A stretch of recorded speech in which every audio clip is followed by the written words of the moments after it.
Ngayon sa video 'to pag-usapan naman natin 'to, ito yung recovery mode, 'no, sa mga Realme at Oppo. So paano nga ba yung solusyonan niyan or ano nga ba yung sira ng ganyan? 'No, so meron tayong tatlong puwedeng naging dahilan kung bakit nagre-recovery mode yung mga Oppo. So ang number one diyan, ito nga yung, sa may volume, 'no, minsan sira yung volume down, minsan, sira yung volume up, 'no. Kaya pagkabuhay ng cellphone niyo, tutuloy na siya sa recovery.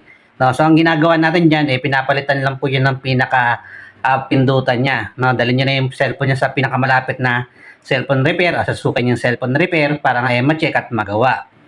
Ngayon yung pangalawang dahilan niyan, eto nga yung program, 'no. So maaring program yung sira. At ang ginagawa natin diyan, pino-program nga po natin. Yun nga lang, yung program nga po niyan, medyo mahirap at hindi basta-basta kasi.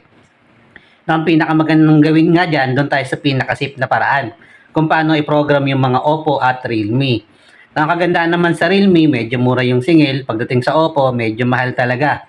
No, pero pag dumating sa shop natin yan, pinaka-volume talaga yung una nating inaano diyan, yung una nating ginagawa o chine-check para hindi agad dun sa mahal na ano, na paggawa. Ngayon yung pangatlo, no, nasira niyan kaya nagre-recovery lang pag binubuksan mo, no. Ito nga yung sa piyesa yung tama, no. Iangat po yung pinaka piyesa ninyo, nire-revolve, ibabalik ulit. Parang katulad sa mga deadbolt, ganon.